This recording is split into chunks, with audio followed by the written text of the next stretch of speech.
Agora a gente entrou na reta final do livro de Colossenses.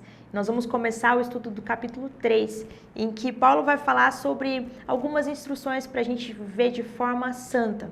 E Paulo está falando aqui desse novo homem que nós somos agora, né? Essa nova criação de Deus. Agora nós podemos, refletir a imagem de Cristo por meio do Espírito Santo que habita em nós.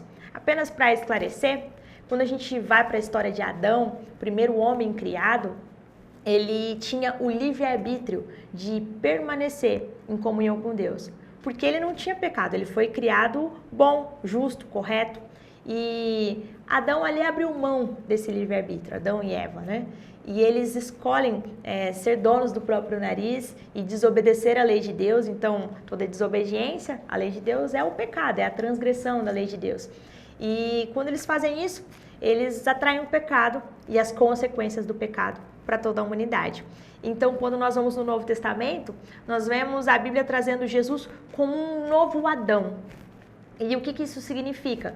Significa que por meio dessa vida de Cristo Jesus, essa criação, a humanidade, ela pode ser restaurada. Esse novo Adão, que é Cristo, ele nos refaz por meio do Espírito Santo que passa a habitar em nós. Graças à morte de Cristo na cruz, nós temos acesso de novo ao Pai e a certeza de que o Espírito Santo é a garantia que está em nós, é o penhor da nossa salvação e vai caminhar conosco até que a imagem de Deus seja completamente restaurada nas nossas vidas.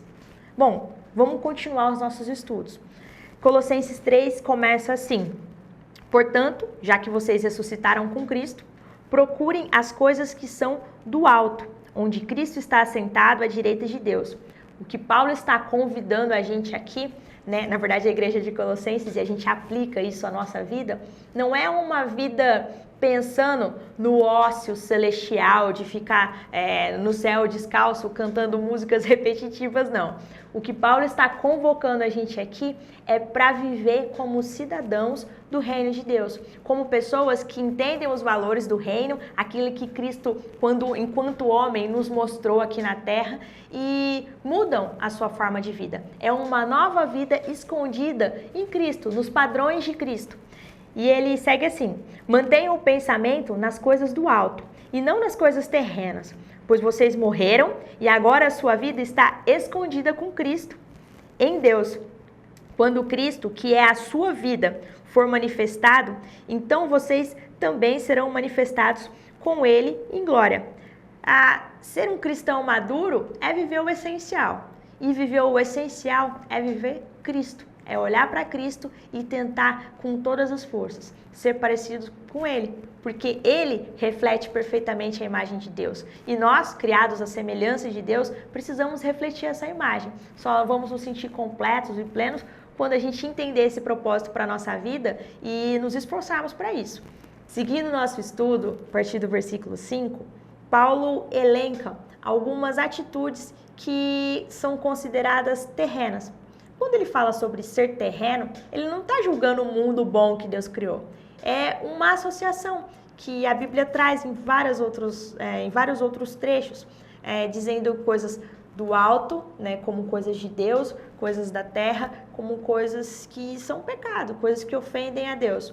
Mas isso significa coisas relacionadas ao mal, assim como a carne não é algo ruim, porque foi o próprio Deus que criou, mas na Bíblia aparece essa associação das coisas da carne com o pecado. Então, isso é uma analogia que Paulo faz aqui. E aí ele diz assim: façam morrer tudo que pertence à natureza terrena de vocês. Imoralidade sexual, impureza, paixões, desejos maus, ganância, que é a idolatria. É por causa dessas coisas que vem a ira de Deus sobre os que vivem na desobediência. Nós, cristãos, muitas vezes julgamos nossos irmãos também cristãos por conta dessa questão da idolatria. Por eles terem essa devoção por outros santos e homens de Deus, homens da Bíblia. E engraçado que Paulo traz aqui um outro termo para a idolatria. Ele fala sobre a ganância. Eu acho que ao invés de nós cristãos apontarmos os dedos e tentarmos julgar as outras religiões, nós precisávamos olhar mais para dentro de nós e entender como nós temos colocado outros ídolos no nosso dia a dia, o nosso trabalho, o nosso dinheiro, como nós temos buscado com mais devoção e amor essas coisas do que o nosso próprio Deus. Isso também é idolatria. E ele segue assim: é por causa dessas coisas que vem a ira de Deus sobre os que vivem na desobediência, as quais vocês praticavam no passado, quando costumavam viver nelas. Mas agora, abandonem todas essas coisas. E ele vai citar mais outras coisas que desagradam a Deus: a ira, a indignação, a maldade, a maledicência, a linguagem indecente no falar. Não mintam uns aos outros, visto que vocês já se despiram do velho homem, visto que vocês já não são mais aquelas pessoas, com as suas práticas, e se revistam do novo homem. Que homem é esse? Esse homem que busca se parecer com Cristo, a imagem do Filho de Deus. E ele segue no 10, e se revestiram do novo homem, o qual está sendo renovado em conhecimento, a imagem do seu Criador. Note que Paulo não fala que a gente já está completo, perfeitinho, igualzinho a Jesus. Ele fala que nós estamos sendo renovados. Ele fala isso para a igreja de Colossenses e nós podemos aplicar isso à nossa vida. Essa é a nossa esperança, que a cada dia, por meio da obra do Espírito Santo, nós estamos sendo renovados à imagem do nosso Criador.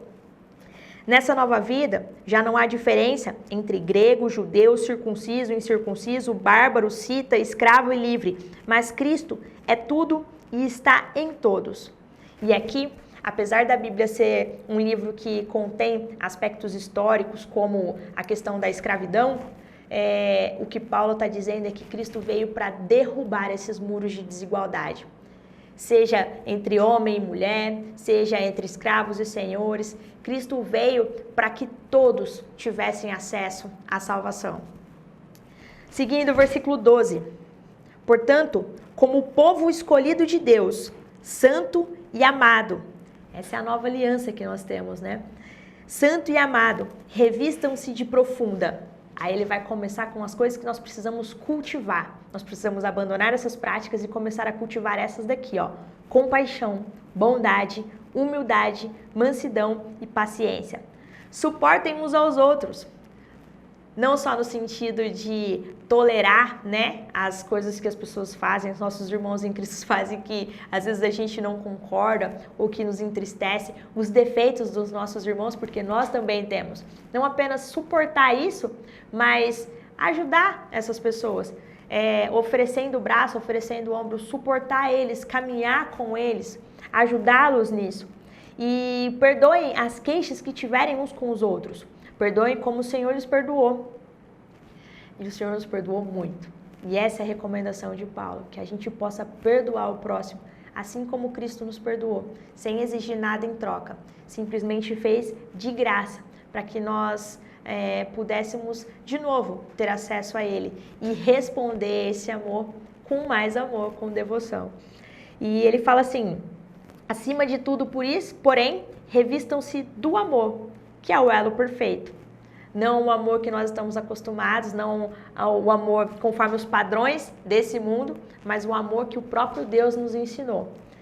Que a paz de Cristo seja o juiz em seu coração, visto que vocês foram chamados para viver em paz, como membros de um só corpo, e sejam agradecidos. E são dois pontos aqui muito importantes na vida do cristão. Primeiro, a sensação de paz que transborda no nosso coração quando nós estamos diante de alguma decisão. É isso que Cristo nos traz, essa serenidade, essa tranquilidade de que Ele está no controle de todas as coisas, de que Ele reina soberanamente, de que toda autoridade lhe foi dada no céu e na terra, quando Ele venceu a morte. E essa paz é o nosso juiz. É aquilo que nos orienta se nós estamos de fato no caminho certo, estamos buscando a Cristo ou não. Porque quando nós não estamos, nós não nos sentimos bem, nós não nos sentimos em paz. Pelo contrário, nós nos sentimos incomodados. E aí Paulo fala no segundo aspecto: sejam agradecidos. Gratidão é uma disciplina espiritual. A gente precisa praticar isso. Ela não é natural. Nós somos pessoas que tiveram a nossa vida corrompida pelo pecado. Então nós precisamos buscar essa disciplina espiritual, transformar isso num hábito, sermos agradecidos todos os dias, lembrarmos dos motivos pelos quais nós temos para agradecer. E são tantos e a gente não consegue reparar nos detalhes da nossa vida, em como Cristo tem cuidado dos detalhes da nossa vida. No versículo 16, Paulo fala assim: habite ricamente em vocês a palavra de Cristo. Ensinem, aconselhem uns aos outros com toda sabedoria e cantem salmos, hinos e cânticos espirituais com gratidão a Deus em seu coração. Tudo o que fizerem, seja em palavra ou em ação, façam em nome do Senhor Jesus, dando por meio dele graças ao Deus Pai. Esse é o principal propósito da nossa vida, viver de forma que o nosso Pai seja glorificado.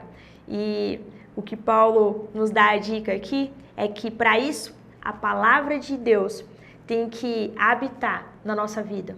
Nós precisamos buscar esse alicerce, nós precisamos ensinar e aconselhar uns aos outros e vivermos como um povo do reino de Deus. Essa é a aula de hoje, eu espero te ver na próxima semana.